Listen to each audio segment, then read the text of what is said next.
उम्मीदवारों के समर्थन में मुझे सुनने के लिए यहाँ लाखों की संख्या में इकट्ठा हुए हैं, तो उसके लिए मैं आप सभी लोगों का हार्दिक दिल से आभार करना चाहती हूँ। इतना ही नहीं, बल्कि आज आपके इस अपार व समुद्री भरी भीड़ को भी देखकर मुझे ऐसा लग रहा है कि आप लोग इस बार चुनाव में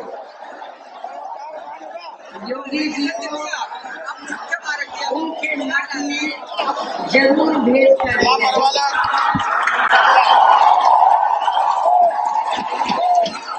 साथ ही यहाँ अपने आजमगढ़ मंडल से बीजेपी व सपा आदि का भी जरूर सफाया करेंगे। इस विश्वास के साथ ही अब मैं सबसे पहले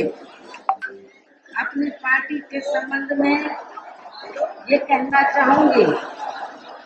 कि हमारी पार्टी ये चुनाव उत्तर प्रदेश की सभी विधानसभा की सीटों पर अकेले अपने बलबूते पर ही पूरी तैयारी व दमदारी के साथ यहाँ सन 2007 की तरह ही फिर से अपनी पार्टी की पूर्ण बहुमत की सरकार बनाने के लिए लड़ रही है। साथ ही आपको वर्तमान में भाजपा के चल रहे जातिवादी, संकीर्ण, अहंकारी व तानाशाही वाले शासन से मुक्ति मिल सके। इसके साथ ही हमारी पार्टी ने पूर्व की तरह इस चुनाव में भी बीएसपी से जुड़ने की तादाद को ध्यान में रखकर फिर उसी अनुपात में ही यहाँ सर्व समाज के लोगों को टिकट दीजिए और अब इस चुनाव में आप लोगों को अपना वोट कांग्रेस, बीजेपी, सपा व अन्य विरोधी पार्टियों को न देकर केवल अपनी एकमात्र हिस्से की पार्टी बीएसपी को ही देना क्यों जरूरी है, इसे आपको समझना होगा। हालांकि इस संदर्भ में आप लोगों को ये मालूम है कि आजादी के बाद शुरू में काफी लंबे समय तक केंद्र व उत्तर प्रदेश से ही देश के अधिकांश राज्यों में भी कांग्रेस पार्टी की ही अकेले यहाँ सरकारें रही है। इनकी गलत कार्य प्रणाली की वजह से ही अब ये कांग्रेस पार्टी केंद्र व काफी राज्यों के साथ साथ यहाँ उत्तर प्रदेश की सत्ता से भी ध्यान हो चुकी है। इसके साथ ही ये पार्टी जबरदस्त जातिवादी होने के कारण शुरू से ही हर मामले में खासकर यहाँ दलित, आदिवासी व अन्य पिछड़ा वर्ग विरोधी पार्टी भी रही और अभी भी है, जिस कारण केंद्र में रही इस कांग्रेस पार्टी की सरकार ने इन वर्गों के मसीहा व भारतीय संविधान के मूल निर्माता परम पूज्य बाबा साहब डॉक्टर भीमराव अम्बेडकर को भारत रत्न की उपाधि से भी सम्मानित नहीं किया था, जिसके लिए वो हर प्रकार से पात्र भी थे। इतना ही नहीं, बल्कि इनकी मूवमेंट को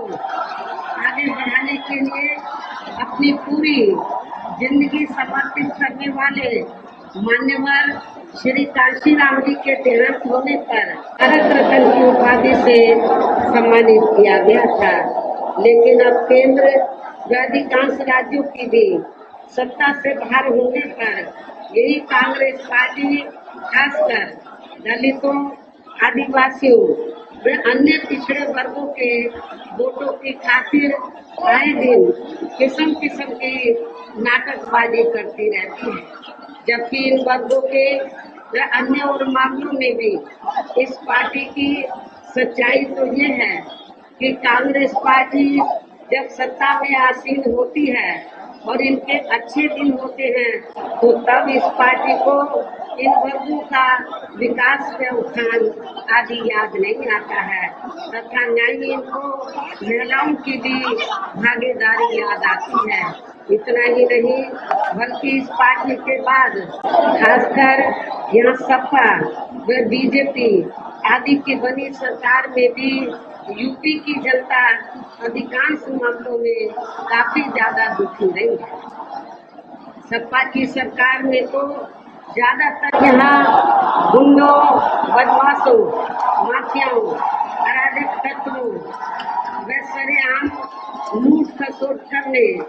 एवं दंगे फसाद आदि कराने वालों का ही राज रहा, जिसकी खास वजह से ही इस सरकार में हमेशा यहाँ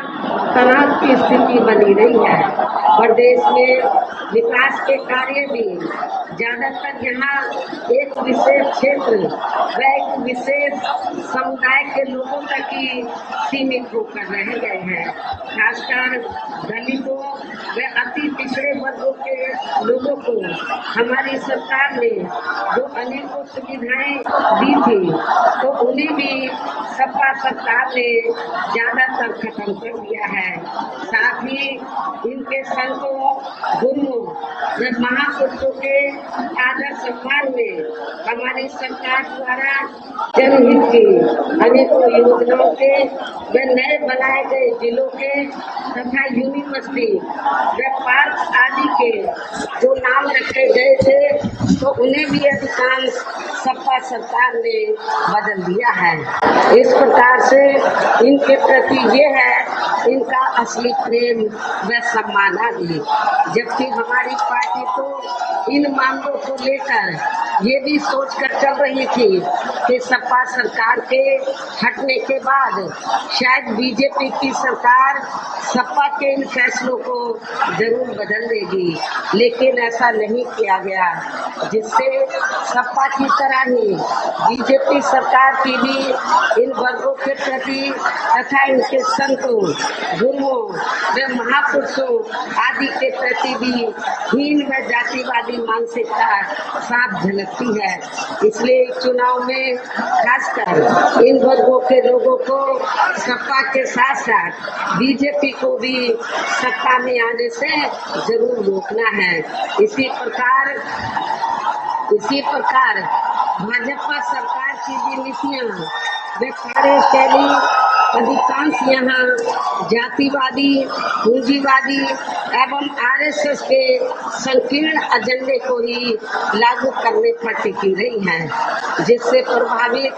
एवं शिकार हुए लोगों का इस सरकार में सही से विकास व उत्थान आदि नहीं हो सका है। साथ ही इनका हर स्तर पर काफी ज्यादा शोषण व उत्पीड़न आदि भी किया गया है। धर्म के नाम पर हमेशा यहाँ तनाव व नफरत आदि का वातावरण बना रहा है। प्रदेश में अपराध भी काफी ज्यादा बढ़े हैं। खासकर दलित, अकलियत व महिलाएं आदि भी इस सरकार में कतई भी सुरक्षित नहीं रही है, लेकिन मीडिया में इनके सही आंकड़ों को ज्यादातर दबा दिया जाता है। इसके अलावा प्रदेश में गरीबों, मजदूरों,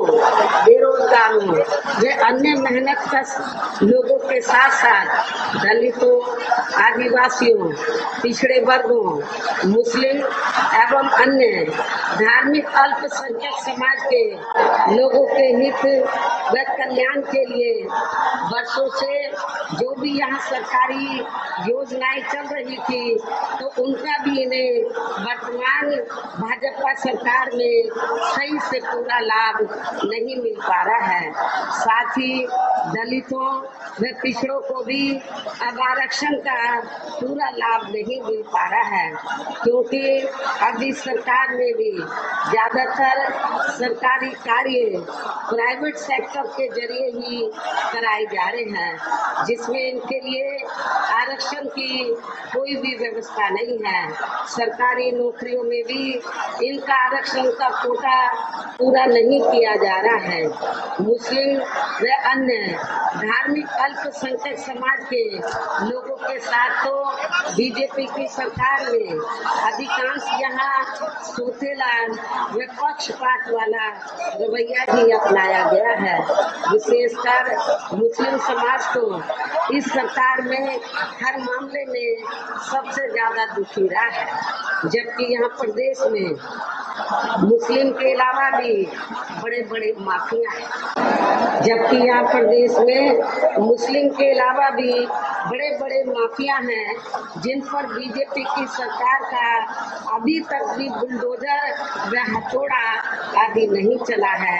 ये सब इनकी संकीर्ण मानसिकता नहीं है तो क्या है? इसलिए इनके इसी पक्षपात वाले रवैये से दुखी होकर ही यहाँ का मुस्लिम समाज खासकर बीजेपी व आरएसएस से काफी नफरत करता है तथा न ही इनको अपना वोट देना पसंद करता है। इतना ही नहीं बल्कि इस बार तो बीजेपी की सरकार में अपर कास्ट समाज में से विशेषकर प्रबुद्ध वर्ग में भी ब्राह्मण समाज हर मामले में अपने आप को काफी ज्यादा उपेक्षित महसूस करता रहा है। इसके अलावा इनके गलत आर्थिक नीतियों के कारण यह गरीबी, बेरोजगारी व महंगाई आदि भी काफी ज्यादा बढ़ी है। इसके साथ साथ उत्तर प्रदेश सहित पूरे देश के किसान भी केंद्र सरकार की गलत नीतियों के कारण काफी ज्यादा दुखी व परेशान रहे हैं और अभी भी हैं। साथ ही प्रदेश में बेरोजगार लोगों को रोजगार नहीं मिलने के कारण ही ज्यादातर इनको इस सरकार में भी पलायन करना पड़ा है, जबकि इस मामले में बसपा सरकार में कभी भी पलायन नहीं हुआ है, क्योंकि बीएसपी की सरकार में जहां बेरोजगार लोगों को काफी रोजगार दिए गए हैं। और मैं आप लोगों को ये विश्वास दिलाना चाहती हूँ कि जब इस बार बीएसपी के नेतृत्व में सरकार बनेगी तो आप लोगों को यहाँ से पलायन नहीं करना पड़ेगा। आप लोगों को यहाँ पर ही रोटी रोजी के साधन दिए जाएंगे। आप लोगों को बेरोजगार नहीं रहने दिया जाएगा। इस प्रकार से इन सभी विरोधी पार्टियों की नई सरकारों ने शुरू से ही यहाँ यूपी की जनता काफी ज्यादा दुखी और परेशान रही है। विशेषकर कोरोना महामारी के दौरान तो इन सभी की हालत और भी ज्यादा खराब हो गई है। ऐसे में इन सभी विरोधी पार्टियों की नई सरकारों से निजात पाने के लिए अभी चुनाव में यहाँ प्रदेश की जनता को अपनी एकमात्र विपक्षी पार्टी बहुजन समाज पार्टी की भी सरकार बनाना बहुत जरूरी है, जिसने अपने चारों रहे शासनकाल के दौरान बिना पक्षपात व भेदभावादी के यहाँ सभी वर्गों व धर्मों के लोगों के विकास व उत्थान के लिए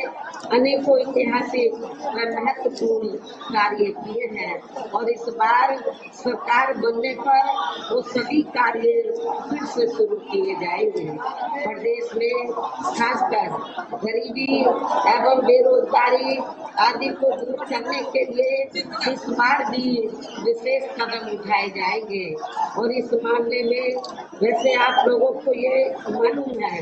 कि हमारी पार्टी की नई सरकार ने यह गरीब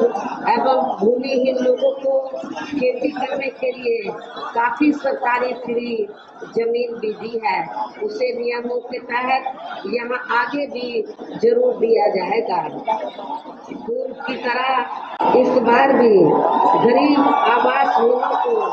सभी सुविधाओं के साथ फिर से 2 कमरों के पक्के मकान भी फ्री में बना कर दिए जाएंगे। साथ ही पूर्व की तरह देहातों व शहरों आदि को भी जरूरी सुविधाओं से विकसित किया जाएगा। इस प्रकार से ऐसे अनेकों और भी ऐतिहासिक कार्य किए जाएंगे। जो ये कार्य सरकार को किए जाएंगे, साथ ही किसानों को भी किसी भी मामले में निराश नहीं होने दिया जाएगा। इतना ही नहीं बल्कि दलित एवं अन्य पिछड़े वर्गों में जन्मे अपने महान संतों, गुरुओं व महापुरुषों आदि के आदर सम्मान में आगे भी कोई कमी नहीं आने दी जाएगी। इसके अलावा आपके आजमगढ़ मंडल की जो भी यहाँ स्थानीय समस्याएं होंगी तो उन्हें भी दूर करने का पूरा प्रयास किया जाएगा। इसके साथ साथ केंद्र व यूपी सरकार के भी विवादित नियमों व कानूनों को यहाँ लागू नहीं होने दिया जाएगा। इसके साथ ही बीएसपी की सरकार बनने पर यहाँ बीजेपी व सपा आदि के शासनकाल की तरह कानून व्यवस्था को किसी भी कीमत पर खराब व लचर नहीं होने दिया जाएगा तथा हर स्तर पर यह कानून द्वारा कानून का राज कायम किया जाएगा। जाति व धर्म के आधार पर यहाँ लोगों का किसी भी प्रकार से शोषण व उत्पीड़न आदि नहीं होने दिया जाएगा, जैसा कि वर्तमान भाजपा सरकार में हो रहा है। खासकर कानून व्यवस्था को बेहतरीन बनाने के लिए विशेष अभियान के तहत जाति व दलगत राजनीति से ऊपर उठकर यहाँ गुंडों, बदमाशों, माफियाओं व अन्य अपराधी एवं अराजक तत्वों को भी जेल की सलाखों के अंदर ही भेजा जाएगा, जहाँ मेरी सरकार में इनकी जेल के बाहर नहीं बल्कि जेल के अंदर ही सही जगह होती है। इतना ही नहीं बल्कि वर्तमान भाजपा सरकार ने जाति, धर्म व राजनीतिक द्वेष की भावना के तहत जिन लोगों को खासकर धरना प्रदर्शन आदि के नाम पर जबरदस्ती गलत धाराओं में फंसाकर उन पर अनेकों केस चलाए हुए हैं, तो उन मामलों की भी सही से जांच करा के उनके केस भी खत्म कर दिए जाएंगे। इसके साथ साथ प्रदेश में खासकर शिक्षा के क्षेत्र में व अन्य और विभागों के भी कर्मचारी जो आए दिन अपनी मांगों को लेकर धरना प्रदर्शन एवं हड़ताल आदि करते रहते हैं, तो उन सभी मामलों को निपटाने के लिए एक आयोग का भी गठन किया जाएगा और उनकी सही मांगों को मान लिया जाएगा, जिसमें कर्मचारियों की पुरानी पेंशन व्यवस्था को भी लागू करने का मामला शामिल है। पुरानी पेंशन व्यवस्था को लागू किया जाएगा। इनके अलावा सर्वजन हिताय व सर्वजन सुखाय को लेकर अन्य और भी जरूरी कार्य किए जाएंगे, लेकिन ये सभी कार्य करने के लिए इस चुनाव में यहाँ बीएसपी को सत्ता में लाना बहुत जरूरी है, जिसके लिए पार्टी के लोगों को वोट पड़ने तक यहाँ सभी विरोधी पार्टियों के साम, दाम, दंड भेद आदि हथकंडों से भी जरूर सावधान रहना है। और इस मामले में विरोधी पार्टियां चुनाव होने से कुछ समय पहले व चुनाव के दौरान भी अपने अपने पक्ष में हवा बनाने के लिए खासकर मीडिया व ओपिनियन पोल एवं सर्वे आदि का जो बड़े पैमाने पर गलत इस्तेमाल करती है, तो उससे भी आप लोगों को बिल्कुल भी गुमराह नहीं होना है। जैसे सन 2007 के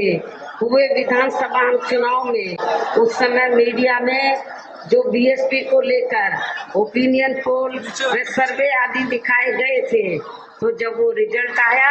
उस समय रिजल्ट आया तो वो गलत ही साबित हुए थे। इस बार भी आपको उन्हें गलत ही साबित करके दिखाना है। इसके साथ ही पूर्व की तरह इस चुनाव में भी विरोधी पार्टियों ने विभिन्न रूपों में जो अपने हवा हवाई व प्रलोभन भरे चुनावी घोषणा पत्र आदि जारी किए हैं, जिन्हें सत्ता में आने के बाद ये पार्टियां अधिकांश अमल में नहीं लाती हैं, तो उनके बहकावे में भी आपको कतई नहीं आना है, जिन पर से अब जनता का काफी हद तक विश्वास ही उतर गया है। इसलिए इस मामले में बीएसपी किसी भी चुनाव में विरोधी पार्टियों की तरह अपना कोई भी चुनावी घोषणा पत्र आदि जारी नहीं करती है। वैसे भी बीएसपी कहने में बहुत कम बल्कि कार्य करके दिखाने में ही ज्यादा विश्वास रखती है, और ऐसा हमने यहाँ यूपी में अपनी चारों रही सरकारों के दौरान करके भी दिखाया है। इसके साथ ही हमारी पार्टी की चारों रही सरकारों ने प्रदेश में बिगड़ी हुई कानून व्यवस्था को सुधारने के साथ साथ प्रदेश के विकास व आम जनहित के लिए जो असंख्य अति महत्वपूर्ण कार्य किए हैं, वो अभी तक यहाँ किसी भी विरोधी पार्टी की रही सरकार ने नहीं किए हैं, बल्कि ज्यादातर उन्हीं कार्यों के नाम व स्वरूप आदि बदलकर अब विरोधी पार्टियों की सरकारें उन्हीं को ही भुनाने में लगी रहती हैं। लेकिन उन कार्यों के प्रति उनकी नियत व सोच सही नहीं होने के कारण उसमें भी ये पार्टियां ज्यादा सफल नहीं हो पाई हैं। ऐसे में अब आप लोगों को इस चुनाव में अपने हित व कल्याण के लिए या फिर से बीएसपी की सर्वजन हिताय व सर्वजन सुखाय की नीतियों पर आधारित सरकार बनाना बहुत जरूरी है, और इसके लिए अपनी पार्टी के लोगों को वोट पड़ने वाले दिन सबसे पहले सुबह उठते ही व समय से अपने अपने पोलिंग बूथों पर अपना वोट डालने के लिए जरूर जाना है। और इस मामले में हमारी महिलाएं जो बड़ी तादाद में यहाँ मुझे सुनने के लिए आई हैं, वो भी पीछे नहीं रहेंगी, पुरुषों से आगे निकलकर अपना एक एक वोट वो जरूर डालेंगे। इसके साथ ही आपका वोट अन्य कोई व्यक्ति ना डाल सके, इसका भी आप लोगों को खुद ही ध्यान रखना है। इसके साथ साथ अपनी पार्टी का कोई भी वोट पड़ने से ना रह जाए, तो उसका भी पार्टी की हर पोलिंग बूथ की कमेटी को विशेष ध्यान रखना है। और अब मेरी बीएसपी के लोगों से यही अपील है कि हमारी पार्टी ने यहाँ आपके आजमगढ़ मंडल में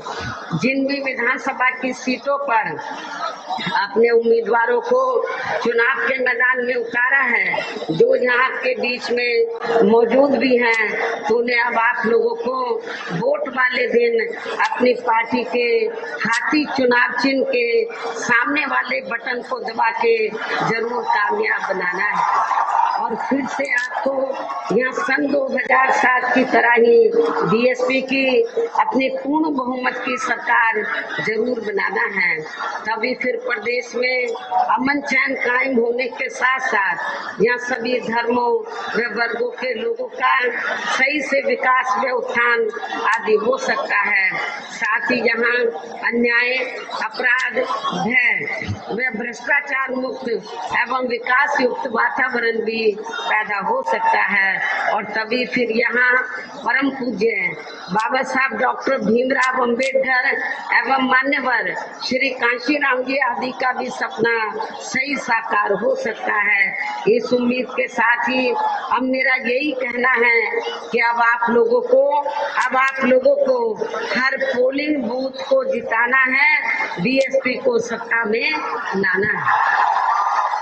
हर पोलिंग बूथ को जिताना है,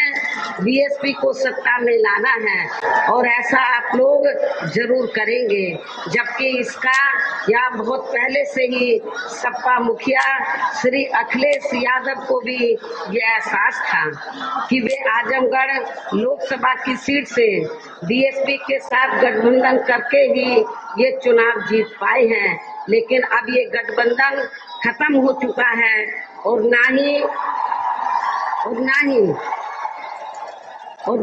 अब वे अपने नए बनाए गए गठबंधन के उन साथियों की मदद से भी ये चुनाव जीत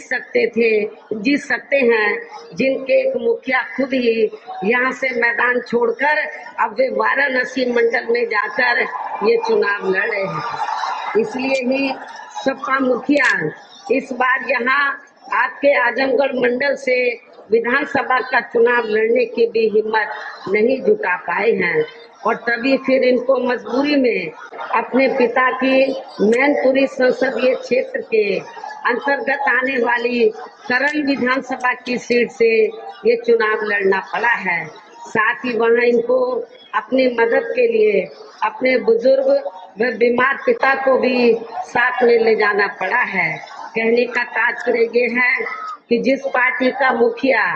खुद पहले ही यहाँ आपका आजमगढ़ मंडल का मैदान छोड़कर चला जाए, तो फिर उस पार्टी के यहाँ से चुनाव लड़ रहे उनके उम्मीदवारों की स्थिति भला कैसी हो सकती है, इसका भी आप लोग खुद ही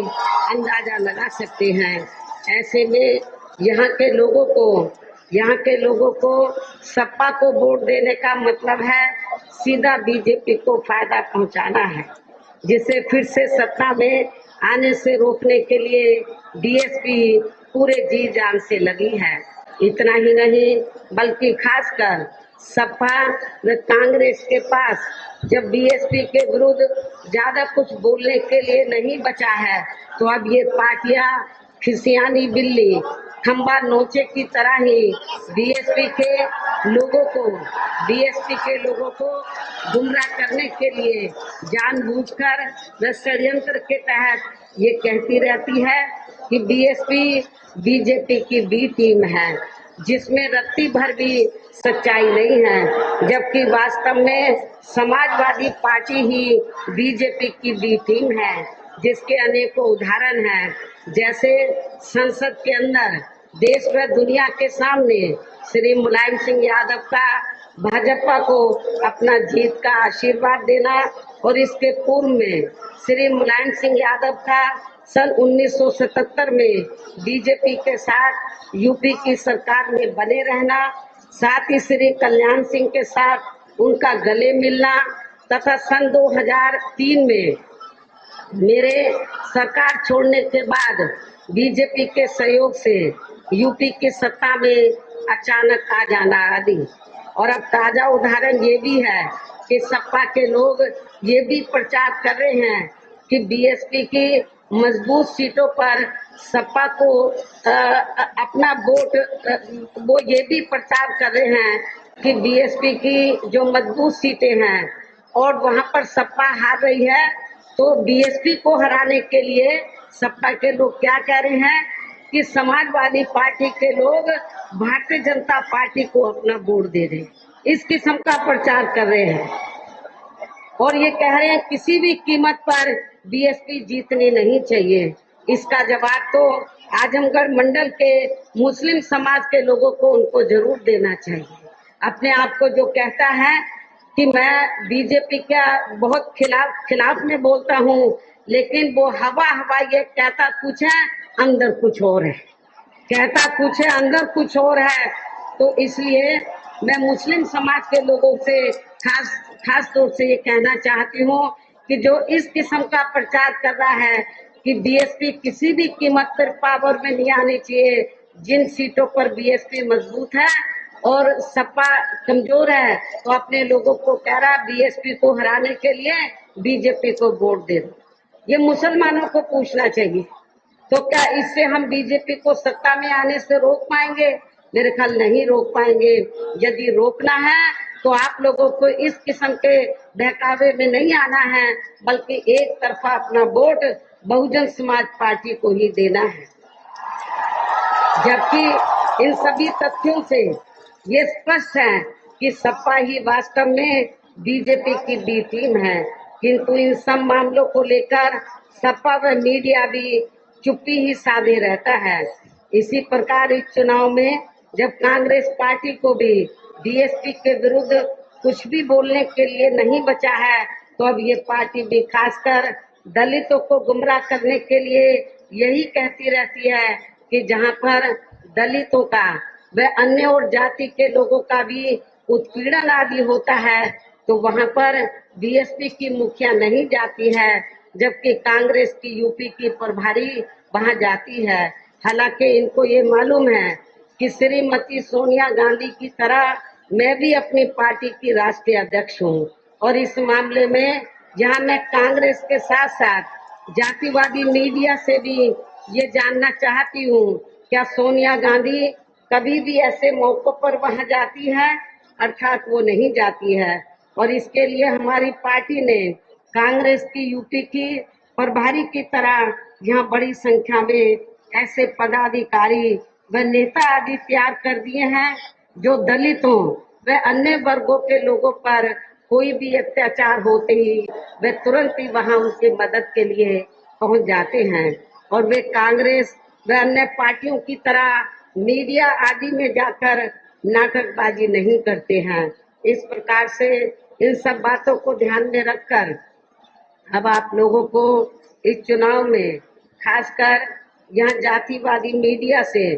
तथा इस किस्म के दोहरे चरित्र रखने वाली पार्टियों से भी जरूर सावधान रहना है और इस चुनाव में अपनी पार्टी को ही कामयाब बनाना है। और अब अंत में मेरा ये भी कहना है कि मुझे सुनने के लिए पहुंची आपकी ये अपार भीड़ व भीड़ के जोश को भी देखकर ऐसा लग रहा है कि आज से उन लोगों की भी नींद जरूर उड़ जाएगी जो अपने स्वार्थ में बीएसपी को दगा देकर दूसरी पार्टियों में चले गए, जो अपने स्वार्थ में बीएसपी को दगा देकर दूसरी पार्टियों में चले गए हैं और अब वे ज्यादातर सपा की साइकिल पर सवार होकर बड़े बड़े सपने भी देख रहे हैं, लेकिन इस बार उनका ये सपना जरूर चकनाचूर हो जाएगा, ऐसा मुझे आप लोगों के ऊपर पूरा भरोसा भी है। इतना ही नहीं बल्कि आपका पूर्वांचल का ये आजमगढ़ मंडल आज ये भी संदेश दे रहा है, ये लाखों की भीड़ ये भी संदेश दे रहा है कि इस बार चुनाव में पूरे पूर्वांचल से बीएसपी ही नंबर 1 की पार्टी बनकर उभरेगी। पूरे पूर्वांचल से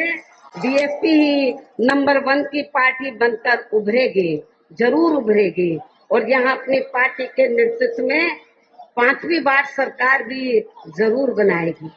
रोको मत, हमें टोको मत, हमें आगे बढ़ते जाना है। जय भीम का नारा लगाना है, जय भीम का नारा लगाना है। जय भीम, जय भीम। मैं गौतम रत्ना आपका बहुजन फिल्म प्रोडक्शन में स्वागत करता हूं और आप हमारे प्रोडक्शन हाउस के अंदर अपना कैरियर बना सकते हैं as a film director, as a producer and actor and actress and editor and cinematographer also. अगर आपको फिल्म से रिलेटेड कुछ भी प्रोजेक्ट आपको बनवाना है तो हमारे पास में पूरा सेटअप है जिसमें फिल्म कैमरा है, शूटिंग लाइट्स है और एडिटिंग है, सारा A to Z एक ही जगह पर आपको हमारे यहाँ पर मिल जाएगा। तो दोस्तों आप हमें कांटेक्ट कर सकते हैं हमारे नंबर्स पर 9810085714 और 8510005714। हमारे वेबसाइट पे विजिट कर सकते हैं www.filmserviceindia.com और हमें मेल भी कर सकते हैं gautamfilmsproduction@gmail.com पर। धन्यवाद। बुद्धं शरणं गच्छामि। अंबेडकर नेशन चैनल आर्थिक समस्या से गुजर रहा है। अगर आप बहुजन समाज में बाबा साहेब अंबेडकर और तथागत बुद्ध की विचारधारा को अधिक से अधिक लोगों तक पहुंचाना चाहते हैं तो हमें आर्थिक सहयोग प्रदान करें ताकि हम अपने चैनल के माध्यम से देश विदेश में समता, बंधुता, एकता और संवैधानिक अधिकारों को ज्यादा से ज्यादा लोगों तक पहुंचा सकें। आप अपनी सहायता राशि नीचे लिखे खाते में जमा करा सकते हैं। खाता धारक गौतम रत्ना, खाता संख्या 316957686551, IFSC कोड SBIN 0060336, बैंक भारतीय स्टेट बैंक। आप हमारे बैंक खाते का विवरण स्क्रीन पर भी देख सकते हैं।